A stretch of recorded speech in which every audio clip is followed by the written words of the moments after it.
Now, the digested food passes down through the small intestine. We saw that in the small intestine, the food is completely digested. So now this food passes down. You can see the food getting passed down through the small intestine. Now what happens after the food is digested? Inside the small intestine, there are numerous finger-like projections called as villi. So you can see the walls of the small intestine have very, very small finger-like projections which are called as villi.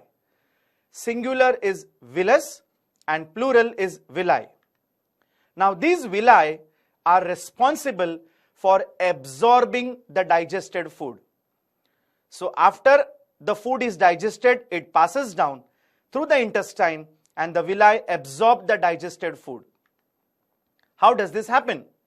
This is because the villi are richly supplied with blood vessels.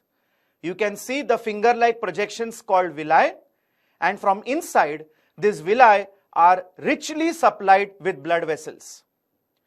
So the absorbed food is taken to each and every cell of the body where it is utilized for obtaining energy and also for repair of tissues and for building new tissues. So when the food passes through the small intestine, the villi, they absorb the digested nutrients and take them to each and every cell of the body. Now after this, the unabsorbed food now passes into the large intestine. So you can see the food from the small intestine passes into the large intestine. Now students, the large intestine does not have any digestive functions. It is about 1.5 meters long. Now inside the large intestine also there are villi that absorb only water and salts. Villi are finger-like projections.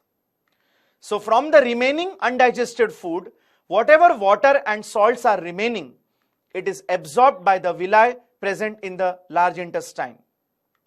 And then the rest of the material, that is a waste product, is removed out of the body through the anus. So this is how the food passes out of the large intestine and then out through the anus. Now here also, the exit of the waste from the anus is regulated or controlled by a muscle called as the anal sphincter.